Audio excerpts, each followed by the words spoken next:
Muy buenos días a toda la República Dominicana. Un saludo muy especial para los dominicanos que nos sintonizan en el territorio nacional y para aquellos que nos ven en los Estados Unidos a través de Televisión Dominicana. Gracias por preferirnos los domingos a esta hora de la mañana. Doctor, buenos días. Buenos días, hermano. ¿Cómo se siente? Muy bien, doctor. Muy bien. Comenzó la reforma policial. Sí, no, eso ya era hora, ¿verdad? Era hora, sí. Y va a comenzar por la parte educativa. Exactamente. La educación es lo que provoca transformación. Ahora, Yo creo que es acertada la decisión. Pero no es tan rápido, entonces. No. Sí, Es un proceso a 6 años. Lo vamos a analizar más adelante. Claro que sí. Claro. Bueno, y además, doctor, esta semana las administradoras de fondos de pensiones están llamando a que vayan a retirar sus recursos. Cosa que si no usted hacían tiene antes. unos chelitos por ahí. Cosa que no hacían antes. Bueno, es que hay no, ya yo los retiré. Hay una decisión del Consejo de la Hace Seguridad tiempo Social. los retiré yo, lo que me Qué tocaba. bien. Sí. Nos vamos al resumen de la semana. Regresamos en breve. ¿Qué tal, amigos? Bienvenidos a este resumen informativo Semana 360. El presidente Luis Abinader tildó de acciones imprudentes los aumentos de salarios realizados por algunos superintendentes de entidades autónomas. El mandatario precisó que no tiene control de esas acciones ni puede cambiar a los ejecutivos porque están bajo leyes aprobadas por gestiones pasadas. El Banco Central de la República Dominicana informó que el indicador mensual de actividad económica registró una expansión interanual de 5.8% en junio, superior al 4.8% observado en mayo y al 4.7% de abril del año 2022.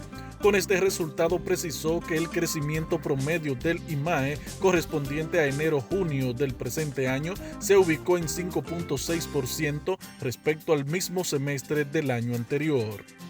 La internacionalización del estatal Banco de Reservas Banreservas será una realidad a partir de octubre de este año con la apertura de su primera oficina de representación en España y continuará durante el primer trimestre del año 2023 con la instalación de otras 2 oficinas en Miami y una en Nueva York. El ministro de Agricultura, Limber Cruz, aseguró que los precios de la carne de pollo en el mercado local han experimentado bajas y se han estabilizado. Aunque no refirió cifras al respecto, el funcionario dijo que el encarecimiento y escasez de ese producto, que existía desde hace varios meses, se debió a que el país fue afectado por la fiebre porcina africana, lo que provocó que el consumo de esa carne se desplazara al pollo y a la reapertura de la economía, lo que hizo aumentar la demanda. El gobierno puso en marcha la plataforma Turismo en Cada Rincón, una iniciativa de promoción para impulsar el turismo local con un enfoque basado en la sostenibilidad e inclusión.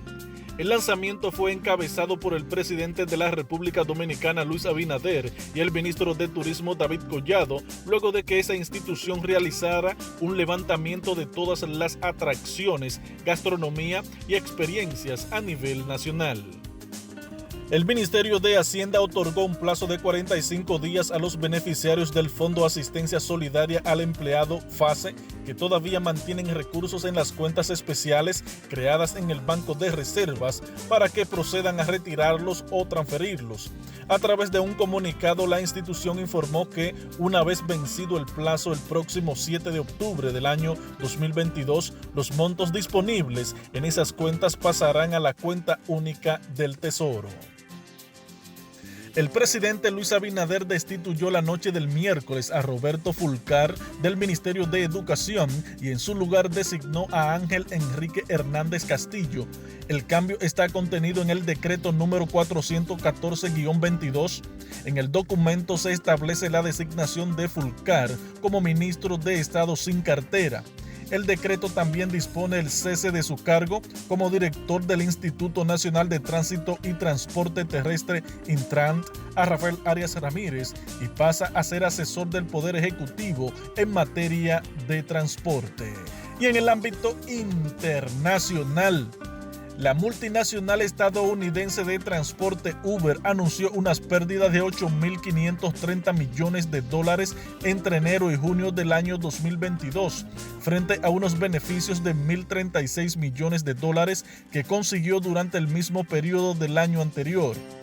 Los ingresos de la compañía de San Francisco, California, Estados Unidos, subieron un 54% interanual al pasar los 6.832 millones de dólares entre enero y junio del año 2021 a los 14.927 millones actuales.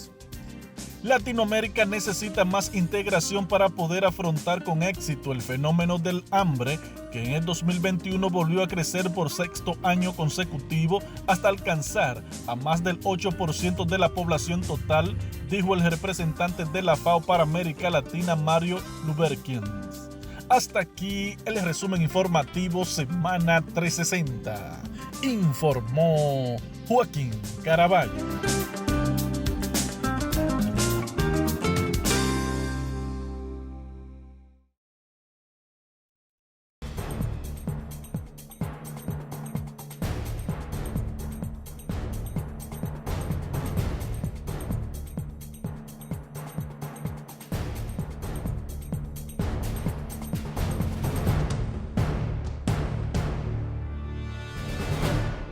La solución al problema de la inseguridad ciudadana fue una de las principales propuestas de gobiernos del presidente Luis Abinader. Bueno, han pasado 2 años y ya uno comienza a ver algunas acciones puntuales, ¿verdad?, encaminadas a comenzar ese proceso de transformación. Primero se contrató una comisión de expertos y de representantes de diferentes órganos de la sociedad civil que elaboró un diagnóstico de cuál es la situación de la Policía Nacional y de los factores que generan la violencia y los factores de inseguridad en la República Dominicana. Y con ese informe, entonces, la comisión de expertos, la Policía Nacional y el Ministerio de Interior y Policía, cuando hablo de la comisión de expertos, es un grupo de asesores que tiene el Ministerio de Interior y Policía, pues tomaron la decisión de comenzar a trabajar con el proceso de transformación de la Policía Nacional, que, según lo que se anunció esta semana, va a comenzar por la formación de los agentes policiales. Los 35.000 agentes, desde raso hasta general, tendrán que pasar por un proceso de actualización, de formación de 6 meses. Primero 3 meses. Y los nuevos agentes policiales tendrán que hacer una formación de 1 año para tratar de producir algunos cambios en los policías actuales, de manera tal que haya una actuación diferente de los agentes policiales en el ejercicio de su deber. Eso es importante porque con la educación es que se generan los cambios, se generan las transformaciones. Esto será a largo plazo, no esperemos que esto se pueda solucionar en 1 año o 2 años. Hablaba Roberto Santana, que preside la comisión, que será un proceso a 6 años. Primero, formar a los agentes actuales, actualizarlos, enseñarles defensa, autodefensa, investigación, una serie de aspectos, y luego tratar de atraer a jóvenes muy calificados para las filas de la Policía Nacional y entonces formarlo con un criterio totalmente diferente. En 6 años, entonces tendremos una policía totalmente transformada. Mire, yo considero que uno de los principales errores que se cometió al abordar esa necesaria reforma policial consistió en formar una comisión de gente que no sabía qué era la policía, ni conocía las intríngulis que se dan ahí. Porque un cuerpo que fue creado en el 1935, por entonces, ¿verdad?, el dictador Trujillo, que tenía objetivos específicos en ese entonces, y pasaron más de 7 décadas, y eso se convirtió en algo que era prácticamente inexpugnable. Sin embargo, hay gente ahí que participó en esa, y todavía está participando, que no sabe de eso, no conoce eso, porque no conoce las interioridades. Incluso hay personas que vienen de otros litorales, de fuera de nuestro país, que tampoco conocen la realidad dominicana. Entonces, sin embargo, el esfuerzo que hace el gobierno es loable. Y hay muchas cosas que se pueden hacer para ir resolviendo. Por ejemplo, el caso de la seguridad de personas, el caso de ir actualizando, pero resulta que en la policía todavía se dan cosas que son incontrolables. Usted lo sabe, cada rato es un escándalo. Entonces, otra cosa que yo veo es que siempre debo citar a una persona que yo considero que fue el más importante sociólogo político del siglo XX de este país, estemos o no de acuerdo con su idea política, que fue el profesor Bosch. Él decía que el problema principal de países como el nuestro es la inexistencia de una clase gobernante. ¿Qué significa eso? Que aquí se improvisa. Porque eso debía haber sido un asunto de Estado desde la caída del régimen de Trujillo. Que no estaban interesados, ellos estaban interesados en seguir con las mismas cosas, o sea, otro gallo con distintas plumas. Claro. Lamentablemente, y por eso hemos tenido esa historia tan chocante de cosas que suben y bajan y tenemos lo mismo ahí. O sea que yo creo que, no sé, pero yo estoy entusiasmado con la voluntad política del gobierno, ¿verdad?, de hacer eso. Pero mire cómo se habla ahora. La gente está entendiendo que eso es una cuestión de un día para otro. No, que no puede ser de un día pero para ya otro. no puede ser, se están dando No, es cuenta que no puede ser. nunca, el que pensó que podía ser de un día para otro estaba equivocado. Los críticos. Porque es que los hay que críticos, transformar a través del tiempo. Claro. Es como que usted diga, voy a transformar la educación dominicana en un año o dos. Eso es a largo plazo. Claro. Entonces, tú comienzas a ver resultados a los 10 años, a los 12 años, pero no en un año. Pero perdón, entonces eso significa, y está implícito en lo que usted está diciendo, que eso no es una labor de un partido, de un gobierno. No, pero es una labor sí, de Estado. Pero sí, claro. De Estado. Debe comenzarlo un gobierno y continuarlo quien le suceda. Por eso. Porque es un asunto a largo plazo. Por eso es la cita que yo le dije del eximio, sociólogo para mí más importante político, que decía, el problema es la inexistencia de una clase gobernante, porque aquí creen que la clase gobernante es que a usted lo nombra un amigo, aquel, y ya usted es una clase gobernante. No. Son los poderes social, el poder político, el poder fáctico, lo que decía vos, que eso está hasta en los pequeños libros que él escribió, que mucha de su gente ni lo ha leído, pero esa es la realidad. Yo espero, sinceramente, porque es una labor que se está haciendo, que debe ser aplaudida, pero debe ser revisada, porque hay muchas cosas que se pueden hacer que no se están tomando en cuenta.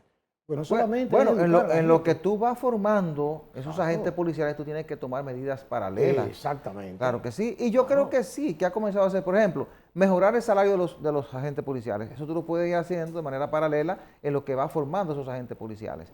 Pero también tiene que darle un salario atractivo, porque todavía el salario de un policía en República Dominicana está en un 50% de lo que gana un agente policial en Haití, para tomarte como referencia el país más pobre de la región. Un policía de un estado inexistente gana más que un policía de un estado organizado, ha sido con así, su bemoles. y sigue siendo así. Eso es la realidad, entonces, que no se toma en cuenta. Claro. ¿Se comprende? Por eso es que hemos tenido tantos problemas. Pero yo entiendo, como usted dice, que se pueden ir tomando medidas que sean, diríamos, efectivas, que den resultados inmediatos. La seguridad de la gente no puede esperar. No. Y yo imagino que el presidente está consciente de eso, y lo está también el ministro de Interior, lo está el jefe de la policía, el director de la policía, perdón, y todo el que tiene que ver con asuntos de seguridad ciudadana. Exactamente. Porque el pueblo sigue en su día a día. Pero por eso el cuerpo policial está en las calles, haciendo la misma labor que viene haciendo, y de manera paralela, entonces, este cuerpo que ha estructurado el gobierno trabaja con la transformación de esa Policía Nacional, porque tú no puedes lograr cambio en la seguridad ciudadana sin transformar la policía. Hay que estar consciente de eso. Cierto. Yo creo que uno de los puntos de partida importantísimos también para mí, como ciudadano que he observado eso, es que aquí hay un gran segmento del cuerpo policial que está dedicado a las labores privadas. Usted comprende que por más que se hable, eso sigue siendo así.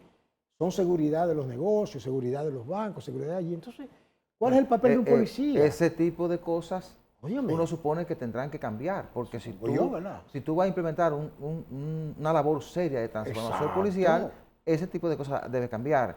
Porque a partir del momento en que tú tienes una policía diferente, una policía bien equipada, de gente muy bien educada, aplicando las técnicas necesarias, las tecnologías, habrá seguridad, y esa gente que hoy tiene agentes policiales cuidándole sus empresas y tiene seguridad privada, no tendrá necesidad de tenerlos, porque tú tendrás una Policía Nacional más eficiente. Eso, que ellos pueden pagar una seguridad privada. Claro, no tenemos que pagarla nosotros. En otros países la pagan porque ellos no pueden pagarla. Entonces aquí, producto de la misma corrupción y de la componenda que siempre se ha dado, tenemos agentes policiales cuidando empresas. Mucha de la gente que está metida en esas comisiones se benefician de eso también. Eso es así. Bueno, pero, eso es así, ese tipo de comisiones, cuando usted analiza, es necesario conformarla de esa manera, porque tú necesitas gente que venga con una visión diferente y estructurar toda una serie de experiencias, articular una serie de experiencias para tú poder encarrilar un proceso hacia el éxito. Por ejemplo, usted decía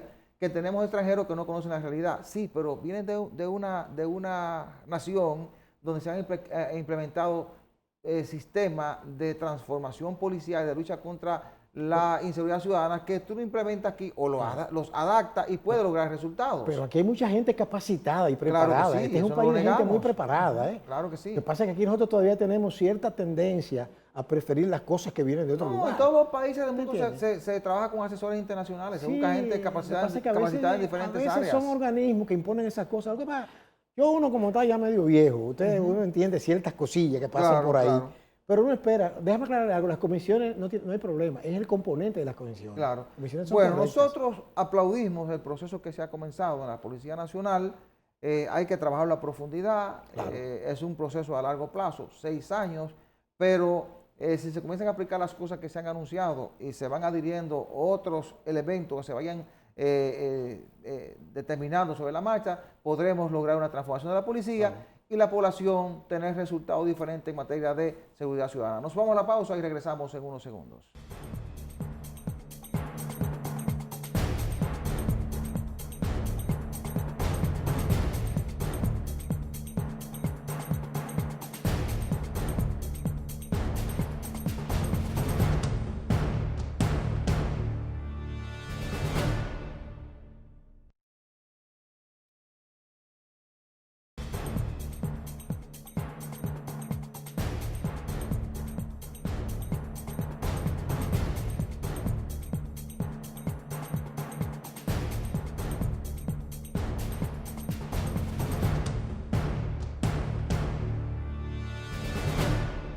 Farmacia Patrizo es la principal red de farmacias en Santo Domingo Este.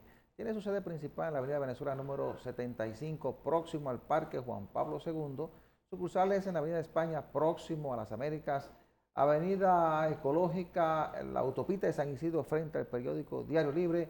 Y ahora en Ciudad Juan Bosch. Farmacia Patrizo, calidad y buenos precios. 809-592-1100. Doctor, esta semana la Asociación de Administradoras de Fondos de Pensiones, ADAF, emitió un comunicado llamando a las personas que ingresaron a la Seguridad Social con 45 años o más, o los que tenían 44 años, e incluyo 44 años porque luego hubo una resolución del Consejo de la Seguridad Social que determinó que también se debía incluir a personas con 44 años. Entonces, esas personas las están llamando para que pasen a retirar sus fondos de pensiones y otros que califican para tener una pensión solidaria que la pasen a retirar. Esto es importante porque desde hace mucho tiempo muchas personas han estado reclamando la devolución de esos fondos. De hecho, la ley lo establece así. Cuando se implementó la ley de seguridad social, le dijeron a las personas que tenían 45 años o más que eso era opcional, y cuando llegara la edad de retiro, entonces podía optar por los fondos que tuviera acumulado. Entonces, ojalá que las administradoras de fondos de pensiones, cada una de manera particular, puedan no solo quedarse en el llamado que hacen a través de periódicos y algunos medios digitales, sino que dediquen un personal para que llame a cada una de las personas que están en la edad y que reúnen las condiciones para retirar esos recursos. Mire, yo como me estoy reactivando en mi actividad profesional, ¿verdad? Porque yo estaba un poco medio retirado, pero me ha costado ponerme de nuevo al frente. Claro. He recibido algunas consultas sobre ese particular. Por ejemplo, un cliente me consultó que a él le estaban devolviendo, no ahora, no, hace ya un par de meses, devolviéndole esos recursos que él no calificaba para una pensión, pero resulta que se le estaban dando a cuentagotas. Y él dice, pero ¿y por qué? Si yo entendía que tenía que darme todo mi dinero. Entonces parece ser que él firmó papeles que él no sabía muy bien. Digo, si tú no leíste la letra pequeña y lo firmaste. Porque tú tienes opciones. Exacto. Si tú calificas para una pensión solidaria, puedes cogerla. ¿Por qué lo menciono? Pero si tú decides que te lo den por partidas, te lo dan por partidas. Pero es que no es verdad que nadie que le toque una cantidad de dinero va a dejar esos chelitos ahí que no le va a producir absolutamente nada. Bueno. Porque es un dinero que va a quedar un pasivo para el que lo debe, pero que no le genera ningún problema. Entonces lo que quiero decirle a ustedes es que es un llamado que yo hago a estas AFP de que transparenticen eso y debe buscarse un mecanismo que haga, porque sabe que los dominicanos son un poco lentos para reaccionar en esas cosas. y los llamados se hacen, aunque la gente estaba presionando, recuerde que esto puede ser también una respuesta a lo del 30% que se ha quedado también un poco apagado. No es una respuesta a eso, porque eso. es que la misma ley No, establece yo digo, la devolución. yo digo en cierto modo, como había tanta presión con ese 30%, debía presionarse para que la gente acuda. No, hubo una presión de algunos sectores de que los procesos eran muy burocráticos. Exacto. Y que la gente no podía retirar los Eso le iba a fondos. decir. Que Entonces, exigían ahí se produjo la decisión del Consejo, claro. e incluso acortó los procesos para que la gente lo pueda retirar con menor dificultad. En mi práctica, yo tuve un caso hace más de un año ya, porque yo estoy bregando con eso ya hace un tiempo, en donde hubo un caso en que yo tuve que hacer una especie como de declaración sucesoral, porque había una persona ya fallecida que le tocaba retirar ese dinero. Sí. Entonces resulta que me exigieron en esa, no menciono eso por razones de ética, claro. Me exigieron que se hiciera una nueva sucesoral para incluir eso, cuando eso no es parte de los bienes. Sí. Pero había unos trámites que eran terribles retirar esos fondos. Entonces parece que eso lo han superado un poco ya. No, que hubo una decisión del Exactamente. Consejo. Por eso le digo que no han sido tan claros lo de la AFP en eso.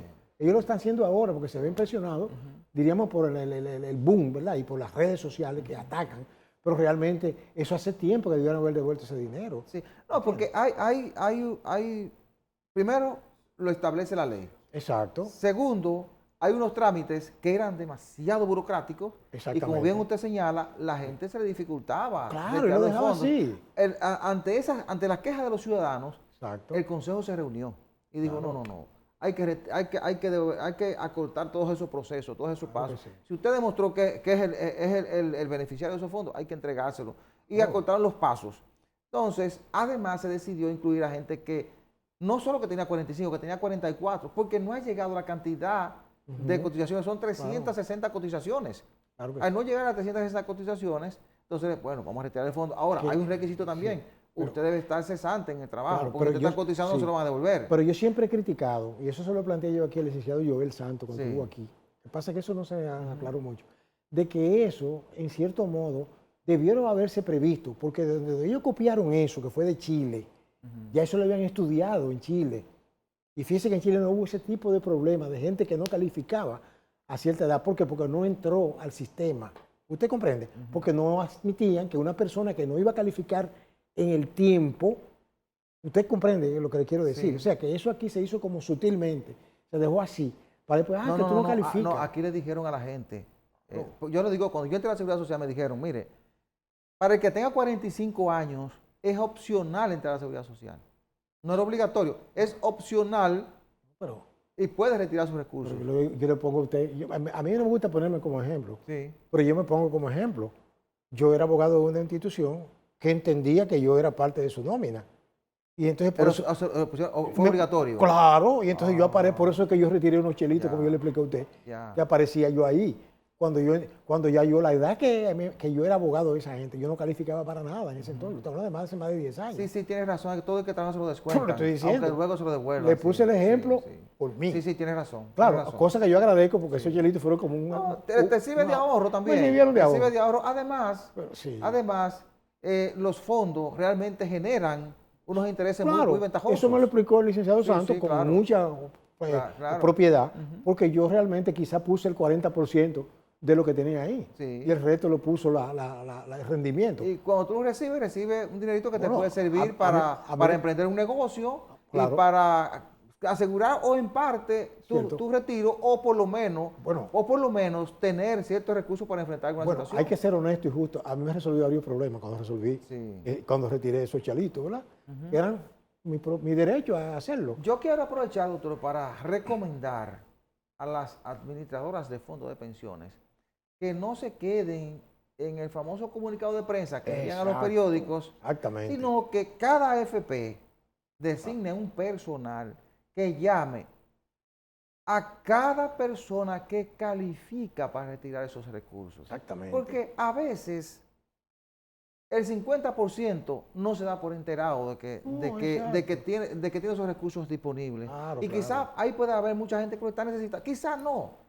Todo el que tiene más de 60 años en este país, un país donde no hay protección, necesita cualquier dinero que tenga por ahí que quieran devolver. Entonces, ojalá que las administradoras de fondos de pensiones, con la supervisión del Consejo, puedan llamar a cada persona para que le devuelvan ese dinero. Una buena Incluso, recomendación. la superintendencia de bancos llama a cada uno de los ahorrantes, de los bancos quebrados o los bancos que han cerrado por alguna situación, para que pasen a retirar sus fondos. De esa misma forma pueden hacerlo las AFP. De hecho, se ganan un dinero por administrar esos fondos. ¿Por qué si hay que devolver eso a la gente que te ha dado beneficio porque ha ahorrado ese dinero? ¿Por qué no llamarlo? Claro, además, es lo que usted dice es correcto. Hay mucho personal supernumerario en las instituciones cobrando y eso debería ser parte de su trabajo también. No, son empresas privadas, las AFP. Yo digo esas instituciones que usted mencionó. Pero del Consejo supervisar a esa AFP claro, y que la AFP lo hagan como parte de su responsabilidad, ¿verdad? Claro que sí. Nos vamos a la pausa.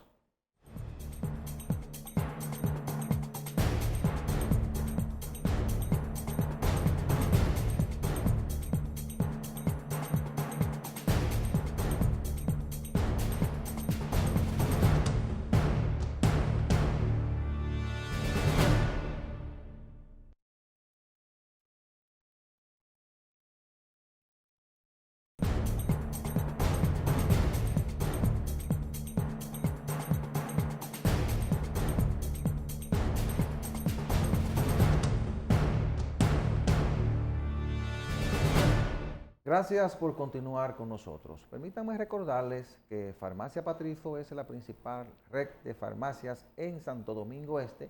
Tiene su sede principal en la avenida Venezuela número 75, próximo al Parque Juan Pablo II.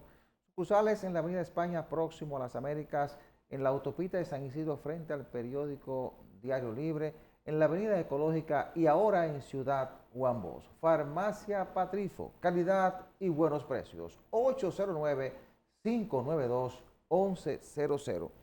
Uno de los temas más sensibles para este gobierno ha sido el de la tarifa energética. El gobierno comenzó a aplicar un incremento en la tarifa desde noviembre del año pasado, producto de lo que contempla el pacto eléctrico. Ese incremento era de un 9% y según lo acordado, lo pactado, son 17 incrementos de precios que deben producirse entre noviembre del pasado año y el 2026. Cuando íbamos por el tercer incremento, la población gritó, reaccionó, comenzaron unas jornadas de protestas en Moca, se fueron extendiendo a San Francisco de Macorís, hacia otros pueblos, y ya se hablaba de jornadas en la capital y otros pueblos del país, lo cual realmente comenzó a preocupar al gobierno, específicamente al presidente Luis Abinader, porque la gente decía que no era el 9% producto del pacto, sino que los aumentos a veces eran hasta de un 100%. Sí, eso es verdad. Entonces, el presidente ordenó, en principio, ya creo que a mediados de julio, que se suspendiera la aplicación del incremento para el trimestre julio-septiembre, y que si se había hecho algún cobro en julio, se le devolviera a cada uno de los clientes de las distribuidoras de energía eléctrica. Pero luego se produjo una decisión de la Superintendencia de Electricidad, es decir, esta semana se produjo esa decisión de la Superintendencia de Electricidad, en la que se ordena una revisión, pero desde noviembre a la fecha, para devolver esos recursos a la población dominicana. En ese proceso están las distribuidoras. Claro. De hecho, eso coincidió con el incremento de los salarios en el Consejo de la Superintendencia de Electricidad, que se llevó de paro al superintendente. Bueno, uno dice que por este caso, pero además por las constantes quejas de la población por los incrementos de precios, que la gente no le encontraba una explicación, porque decía, es que es más del 9%, no es hasta de un 50, un 100%. Cierto. Y esto, lógicamente, trajo la decisión del presidente, porque Luis Abinader, al parecer, no quiere este tipo de ruidos en un momento tan difícil para la sociedad y para los diferentes países, porque es que después de la pandemia del COVID-19 y de la crisis generada por la guerra entre Rusia y Ucrania, la situación en los países es difícil. Y hace varias semanas, Panamá Panamá se lanzó a las calles, producto del incremento de los precios de las canastas básicas y de la energía eléctrica, y el presidente parece que no quiere una situación parecida a esta, sobre todo después de haber invertido tantos recursos en ayuda y asistencia a la población. Mire, realmente a mí el pálpito, para hablar en términos campesinos, que yo tengo con ese asunto es que es una decisión política del gobierno, del presidente, porque él sabe el elevado costo político que tiene. Una situación como esa, que no es culpa de él y que viene arrastrándose, y ya usted lo ha mencionado en varias ocasiones, con factores exógenos. ¿Verdad? Pueden haber muchos endógenos, porque ciertamente no se aplicó el pacto eléctrico en la forma que se había acordado, porque se hicieron incrementos hasta de más, no un 100, ¿no? Hasta de un 500%. Yo llegué a ver cosas increíbles. Ahora, el asunto también es que eso se aprovecha politiqueramente, como yo le llamo, para meterle fuego al gobierno. Oiga usted, yo estoy siendo en cierto modo abogado del diablo en un punto, pero no es así. Es que ciertamente el gobierno lo que hace es que desactiva una especie de bomba de tiempo. Usted comprende, la desactiva a tiempo para evitar mayores consecuencias. Y es correcto que lo haga. Cierto. Sin embargo, yo como abogado de ejercicio de un par de décadas, comprendí a ciertos abogados incidentalistas que les gustaba estar reenviando, incidentando, pero que estaban acumulando después un problema y llegaba un momento en el cual no podían hacer más nada. Y eso estallaba como una bomba. Entonces, es decir, que todas estas cosas que se están acumulando ahora, que el gobierno echa para atrás, donde hay muchas que no deberían haber ni sucedido siquiera, por las razones que hemos explicado, llegará un momento en que estallarán, porque la crisis internacional sigue ahí vigente, a pesar de los visos que hay de solución.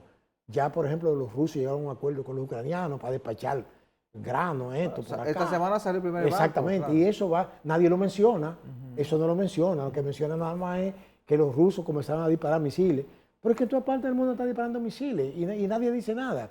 Usted comprende. Ahora, en el plano de nosotros, aquí, yo creo que el gobierno ha sorteado muy bien esa situación. Y hay que ser justo y hay que ser equilibrado y hay que reconocerlo. ¿Por qué razón? Porque aquí las cosas no han llegado a mayores. Porque hay, por ejemplo, protestas, ciertamente. Al primer semestre de este año se habían invertido 35.000 millones en subsidios. Pero esos subsidios están encaminados a evitar una explosión social. Y le voy a mencionar, estamos ayudando, el gobierno está ayudando a la gente, pero es para evitar una explosión social. Y le voy a decir otra cosa. Ciertamente, corriendo el riesgo de que haya mala interpretación de lo que voy a decir, no me importa. Yo sé a qué atenerme. Pero aquí han sucedido cosas que yo nunca la había visto. Como dice mi hermana, en los largos días de mi corta vida. Oiga usted, por ejemplo, gente que renuncia de un cargo. Aquí la gente que llega al poder, generalmente gente en olla, con una mano delante y de atrás, se creen que eso es una herencia y se quedan ahí aunque lo desacrediten. Y yo veo que hay gente que dice, no, yo no puedo seguir aquí.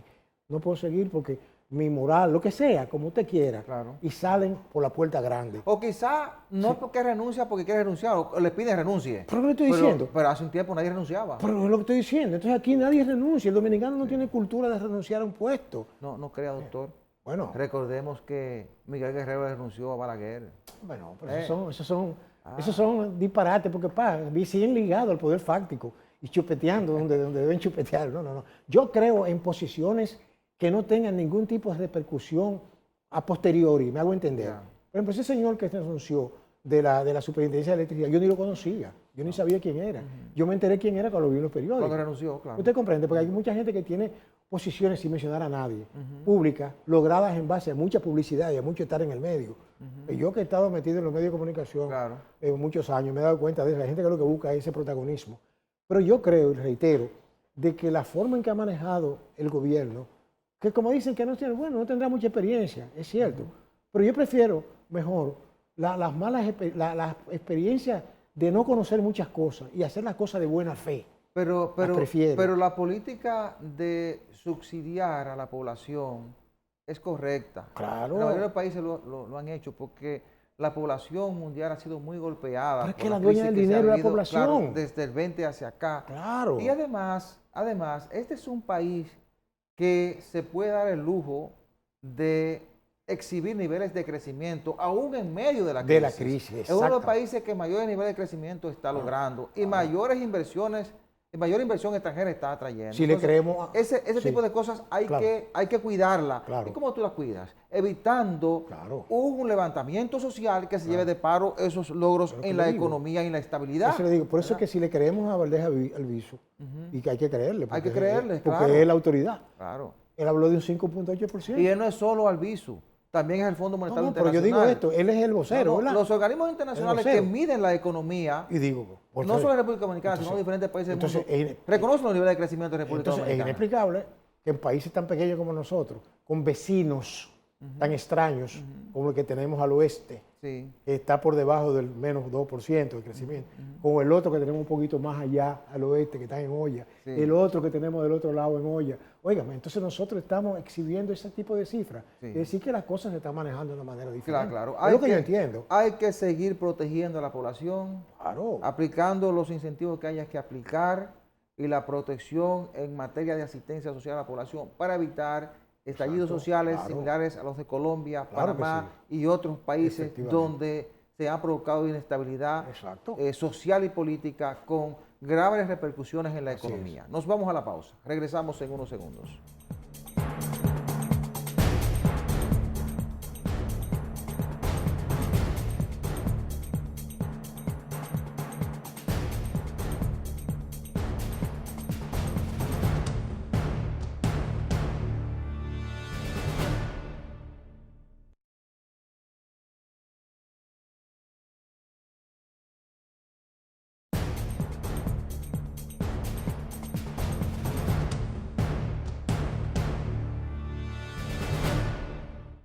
Cada país en el mundo, lo que incluso he visitado y usted ha visitado, tienen un río que es emblemático. Por ejemplo, tenemos en el caso del río Sena, en París, ¿verdad? Claro. Oye, es una cosa impresionante. La ciudad del amor. Claro. Usted ve el río, por ejemplo, Manzanares, famoso. La Plata, en Argentina. Argentina, el río de la Plata. Claro. Nosotros no nos quedamos atrás. El Hudson, Nueva York. Claro, exacto. Nosotros no nos quedamos atrás. Tenemos el Osama, que está ligado a nuestra historia, incluso colonial. Claro. Porque por ahí llegaron algunas naves, ¿verdad? Y atracaron ahí en los tiempos que esto empezó. Y la ciudad se asentó en la zona ahí al frente, del río, pero en la otra orilla del río. Claro, del lado de Santo Domingo Le llamaban Pajarito, ¿verdad? Que era Villa Duarte, que según supe, una plaga de hormigas hizo que se mudaran a la parte occidental del río. Entonces, ese río, sin embargo, incluso fue fuente de alimentación durante muchos años, porque era un río limpio. Y parece mentira que en otras épocas, en épocas pretéritas, donde había regímenes autoritarios, el río permanecía limpio. Resulta que a partir de la liberalidad, eso comenzó a convertirse ahí en una especie de vertedero. Bueno, porque la gente con la crisis fue migrando de los campos a la ciudad. Efectivamente. Y eso se convirtió en un punto de asentamiento. Tanta gente viviendo ahí se convierte en un punto de contaminación y muchas empresas descargan sus desperdicios en el río. Pero era politiqueramente permitido por todos esos gobiernos populistas que para tener acceso a los votos, lo que le interesaba era los votos de esas personas, permitieron eso. Y mire cómo ese problema, como cuando a usted le duele un dedo y no le hace caso, y se le convierte en otra cosa para no mencionarla aquí. Es un problema que nos va a costar mucho dinero. Incluso aquí hubo gobernantes que fueron odiados, porque aquí todo el mundo odia o ama, de acuerdo a cómo le convenga, que se opusieron a que se siguiera construyendo y haciendo cosas ahí, porque eran gobernantes con cierta visión de futuro, y le cayeron encima, le metieron fuego, y esos mismos que metían fuego, oye, tienen el asunto más arriba del moño, porque es que es una cuestión casi irreversible. Ese río, poco a poco muere, se ha convertido en una cloaca. Entonces, tienen que salvarlo. Y ahí están los recursos, ahí está el poder para hacer eso. Yo pienso que el Ministerio de Medio Ambiente debe desarrollar un plan, un proyecto serio de rescate al medio ambiente. De hecho, ya se han hecho cosas. El pasado gobierno comenzó la construcción de una avenida que conectará la Francisco Alberto Camaño de Ño, que es la misma extensión de la George Washington, va a conectarla con la Máximo Gómez, bordeando el río. Ese es el proyecto que está desarrollando Urbe. que consiste en una gran avenida, escuelas, canchas, zonas de diversión para la gente que vive por ahí, ampliación de las calles que bajan hacia el río para que puedan entrar los camiones de recolección de basura, los tanqueros Claro. de los organismos de emergencia. Claro. Y eso, lógicamente, va a quitar un poco de presión al río en materia de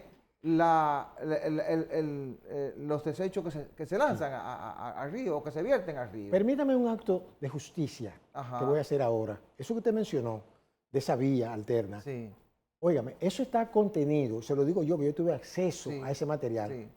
Oye, desde los 10 años de Balaguer, Sí, es que el plan indicativo de desarrollo de la zona norte. Es que se han anunciado 20 proyectos e incluso una vez en combinación con los curas de la zona se inició ese proyecto. Perdón, es que yo fui amigo, ya fallecido, para no mencionarlo, no me gusta mencionarlo, de un ingeniero que fue encargado precisamente de llevar a cabo eso. Sí. Y él me dijo a mí, porque él visitaba un médico cardiólogo, que éramos vecinos donde yo tenía mi oficina, y a veces coincidíamos, yo lo saludaba y hablábamos. Y él me dijo a mí que eso incluía ese desarrollo que se hizo de lo que le llaman hoy la avenida esta del puerto. Sí. Le estamos hablando de hace muchos años. Claro. La avenida del puerto, que iba a llegar hasta lo que es hasta allá arriba, ¿cómo le llaman a esto? Ahí por la 17. Sí. Iba a haber una conexión ahí, esa vía rápida.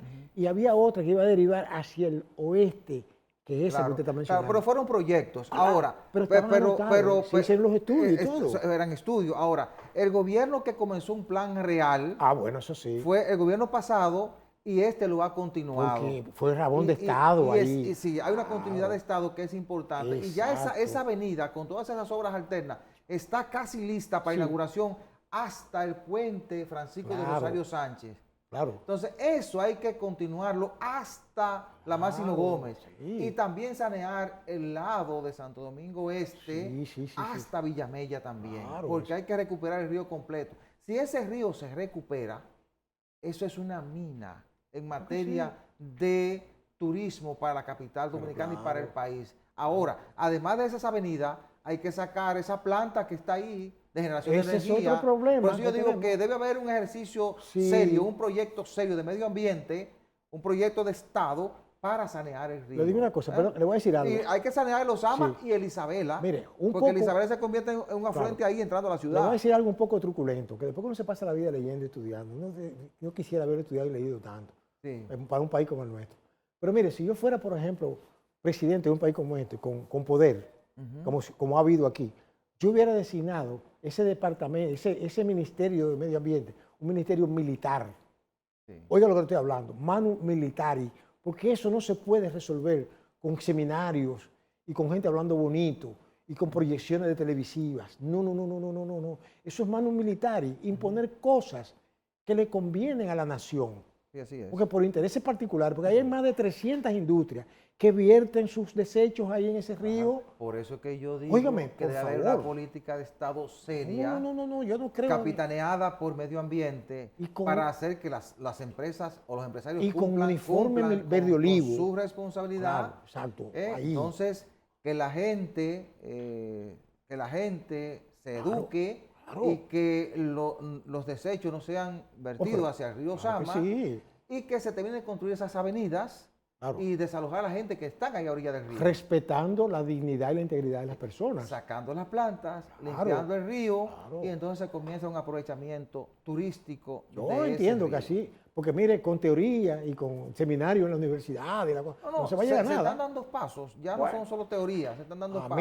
A mí me gusta ver como cuando el mal ve que el bien tiene la espada en la mano. El mal como que, ¿usted me entiende? Ya hay dos puntos que están recuperados. Desde la Camaño, ahí donde termina la Camaño, debajo del puente Mella. Exacto. Hasta el Francisco de Rosario Sánchez. Ese es el que yo mencionaba. La 17. Exactamente. Ya esa zona está prácticamente recuperada, con una avenida de 4 carriles. Claro. Ahí hay canchas, ahí hay escuelas, ahí hay play de béisbol. Es decir, es una gran obra. Si hay voluntad política, todo se puede. Las calles que bajan han sido ampliadas para que puedan entrar los camiones de la basura, los camiones de los bomberos si hay una emergencia, etcétera, etcétera. Pero además, la CAS construyó en la gestión en la pasada gestión, construyó una planta de tratamiento de aguas residuales que está en Santo Domingo Norte, allá en la Jacobo Masluta. Ajá. Y todas esas aguas de los barrios de la zona norte de la capital, en lugar de caer al río Sama, Exactamente. esas son Tratadas. recolectadas y van allá a esa planta, la tratan y la devuelven al río tratada. Pero lógico. Pero además, Lógico. en el río Isabela, que es el que entra, no, el Osama, el que entra, en el Osama, Confluyente, sí, sí. el Osama, que es el que viene por la Barquita, por ahí, por Zona Exacto. Perdida, ahí desalojaron una gran cantidad de familias y las llevaron a unos apartamentos que construyeron en Sabana Perdida, Ujú. la famosa Barquita. Exactamente. Entonces ahí desalojaron una gran cantidad de familias y recuperaron una parte del río. Entonces, ese proyecto hay que continuarlo Claro. con todas esas aristas que hemos mencionado, solucionar esos problemas, porque a partir de ahí tendremos un río aprovechable, Claro, sí. los barcos turísticos podrán penetrar, porque ese río es navegable, podrán penetrar casi Y hasta transportación. hasta el hoyo de Chulín, Y hasta transportación. transportación, Todo. pero además las aguas que entren al mar serán limpias.